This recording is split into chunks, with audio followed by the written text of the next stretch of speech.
Hi നമസ്തേ സുഹൃത്തുക്കളെ, എല്ലാവർക്കും സുഖമല്ലേ? ഞാൻ ഇന്നിവിടെ ഒരു ക്ഷേത്ര സമുച്ചയത്തിന് നടുവിലാണ് നിൽക്കുന്നത്. വരൂ. അതായത് കർണാടക സ്റ്റേറ്റിൽ ബാംഗ്ലൂരിനടുത്ത് ഏകദേശം 15 കിലോമീറ്റർ ഇപ്പുറം അഗ്ര എന്ന് പറയുന്ന ഒരു സ്ഥലത്തുള്ള ഒരു വലിയ ഒരു പൊക്കത്തിലിരിക്കുന്ന ഒരു ക്ഷേത്രമാണ്. ജഗന്നാഥ മന്ദിർ ആണ് ഈ കാണുന്നത്. ഇവിടെ ഈ ചില എന്തോ പുനരുദ്ധാരണ പ്രവർത്തനങ്ങളൊക്കെ നടക്കുന്നുണ്ട്. ഈ അമ്പലത്തിൽ ഇപ്പം നട അടഞ്ഞു കിടക്കുന്നു. പൂജാകർമ്മങ്ങളൊക്കെ കഴിഞ്ഞു എന്നാണ് അറിയുന്നത്.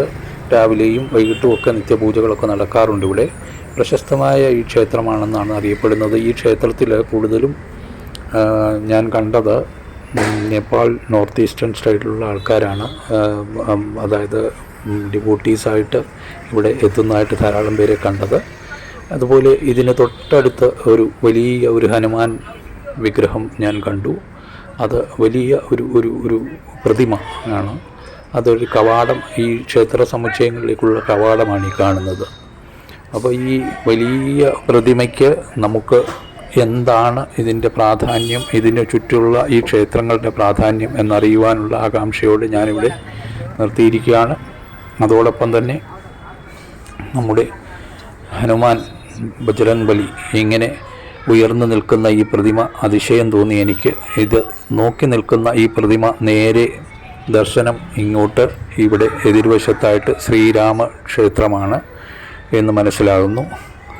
അപ്പോൾ ശ്രീരാമക്ഷേത്രത്തിൻ്റെ ഈ പ്രത്യേകത കണ്ടപ്പോൾ എനിക്ക് ഉള്ളിലേക്ക് കയറി ഇതിൻ്റെ അകത്ത് ഒന്ന് വീഡിയോ എടുത്താൽ കൊള്ളാം എന്നുള്ള തോന്നലിൽ ഞാൻ അകത്തേക്ക് പോവുകയാണ്. പ്രത്യേകിച്ച് നമ്മുടെ അയോധ്യയിൽ ശ്രീരാമക്ഷേത്രം ജനുവരി 22-ന് പ്രാണപ്രതിഷ്ഠയോടുകൂടി പൊതുജനങ്ങൾക്ക് തുറന്നു കൊടുക്കുകയാണല്ലോ, ഭക്തജനങ്ങൾക്ക് തുറന്നു കൊടുക്കുകയാണല്ലോ. ഇതാ ഈ പ്രതിമയൊന്ന് ശരിക്കും കണ്ടോളൂ. ഒരു വലിപ്പം കണ്ടു. അങ്ങനെ പ്രൗഢഗംഭീരമായിട്ട് വളരെ ഉറപ്പിച്ചു തന്നെ ഇവിടെ നിൽക്കുകയാണ് ഈ പ്രതിമ. അതായത് ഹനുമാൻ ബജ്രംഗ് ബലിയുടെ, അതായത് ഒരു അനുഗ്രഹത്തിൻ്റെ ഒരു കൈയോടുകൂടിയാണ് ഇങ്ങനെ നിൽക്കുന്നത്. അതൊരു ക്ഷേത്രമാണ്. ചുറ്റും നല്ല ഒരു ഭംഗിയുള്ള ഞാൻ ഇതിനകത്ത് എങ്ങനെ കയറുമെന്ന് വിചാരിച്ചിരിക്കുകയായിരുന്നു. ഗേറ്റ് അടഞ്ഞു കിടക്കുകയായിരുന്നു. അപ്പോൾ അതാ ഒരു കുഞ്ഞു പയ്യൻ, അവൻ എനിക്ക് ഗേറ്റ് തുറന്നു തന്നു, താഴ് തുറന്നു തന്നു. അതൊരു ചങ്ങലയിൽ ഇട്ടിരിക്കുകയായിരുന്നു. എന്നിട്ട് എന്നെ അകത്തേക്ക് ക്ഷണിക്കുന്ന പോലെ അങ്ങോട്ടൊരു നോട്ടം ക്ഷേത്രത്തിൻ്റെ. ഞാൻ അവൻ്റെ സഹായം തന്നെ ചോദിക്കാമെന്ന് വിചാരിച്ചു. അവൻ ഒന്നും അറിയാത്ത അവനെ പോലെ എന്നോട് പെരുമാറി. അവിടെ തന്നെ സ്ഥിരം വരുന്ന ഒരു പയ്യനാണെന്ന് എനിക്ക് മനസ്സിലായി. അല്ലെങ്കിൽ അതിനകത്ത് നിൽക്കില്ലല്ലോ. അതിനകത്ത് നിന്ന് ആ ചങ്ങല തുറന്നാണ് എന്നെ അകത്തോട്ട് ക്ഷണിച്ചത്. അപ്പോൾ ഇവിടെ ഫ്രണ്ടിൽ തന്നെ ഒരു വലിയ സ്തൂപം കാണാം. നമ്മുടെയൊക്കെ നാട്ടിൽ കാണുന്ന പോലുള്ള അമ്പലം പോലുള്ള സ്വർണ്ണ സ്തൂപങ്ങളോ ഒന്നുമല്ല, അല്ലെങ്കിൽ കൊടിമരങ്ങളോ ഒന്നുമല്ല. അതാ ശ്രീരാമക്ഷേത്രം വളരെ ഭംഗിയായിട്ട് ഇവിടെ കാണാം നമുക്ക്. ശ്രീരാമൻ, സീത, ലക്ഷ്മണൻ സമേതം ഇങ്ങനെ ഈ ക്ഷേത്രം ഇവിടെ നിത്യപൂജകൾ നടക്കുന്നതാണെന്ന് ആ പയ്യനിൽ നിന്ന് തന്നെ എനിക്ക് മനസ്സിലായി. ഇവിടെ അടഞ്ഞു കിടക്കുകയാണ്.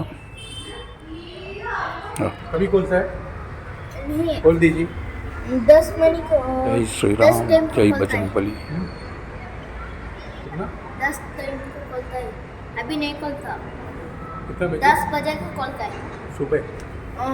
അവൻ എനിക്ക് പറഞ്ഞു തരികയായിരുന്നു 10 മണി വരെ അവിടെ തുറന്നു വെച്ചിരിക്കുകയാണ് അമ്പലം. അത് കഴിഞ്ഞതിന് ശേഷം അടയ്ക്കും. അപ്പോൾ ഇവന് ചുറ്റുവട്ടത്ത് ഞാൻ അവനെ കൊണ്ട് ഇങ്ങനെ പ്രദക്ഷിണം വെക്കുന്ന പോലെ നോക്കുമായിരുന്നു. ഇവിടെ നിന്നാൽ നമുക്ക് കാണാവുന്ന ആ ക്ഷേത്ര സമുച്ചയങ്ങൾ, ഏകദേശം അവിടെ ആ മഹാദേവൻ്റെ ക്ഷേത്രം, പുറത്ത് നമ്മുടെ ഹനുമാൻ ക്ഷേത്രം. ഞാൻ കുറച്ചു നേരം അവനുമായിട്ട് സൗഹൃദ സംഭാഷണത്തിലായിരുന്നു.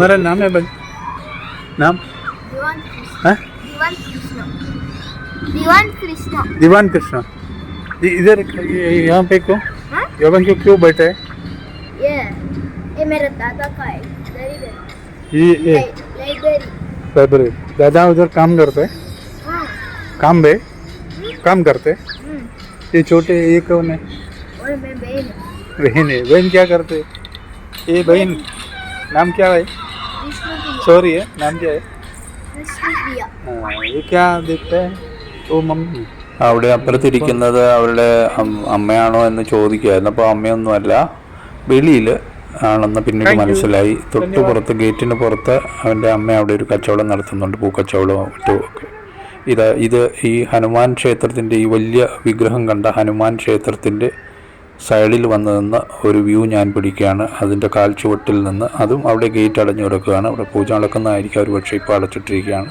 അതിൻ്റെ ഫ്രണ്ടിൽ കുറച്ച് ആൾക്കാരൊക്കെ വന്നിരിപ്പുണ്ട്, വെറുതെ ഇരിക്കുകയാണ്. ഇത് അവിടെ നിന്ന് ആ ചൂട് കാണാം പ്രതിമയുടെ. ഇവിടെ നിന്ന് സ്റ്റെപ്പ്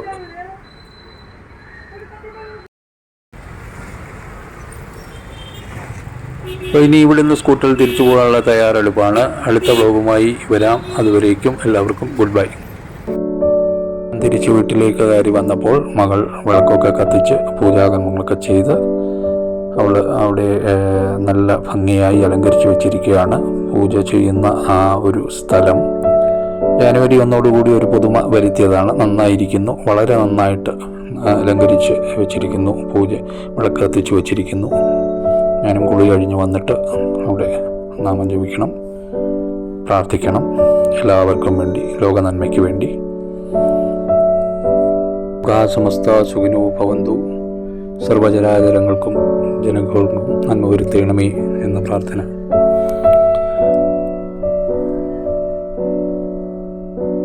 ലോകത്താകമാനമുള്ള സനാതന ധർമ്മ വിശ്വാസികളുടെയും ഹൈന്ദവരുടെയും ആഗ്രഹപൂർത്തീകരണമായ അയോധ്യയിലെ രാമക്ഷേത്രത്തിൻ്റെ പ്രധാന വിഗ്രഹത്തിൻ്റെ പ്രാണപ്രതിഷ്ഠാകർമ്മം ഈ മാസം 22-ാം തീയതി എല്ലാ ഭാരതീയരുടെയും ആശീർവാദത്തോടെയും പ്രാർത്ഥനയോടെയും നടക്കുകയാണല്ലോ.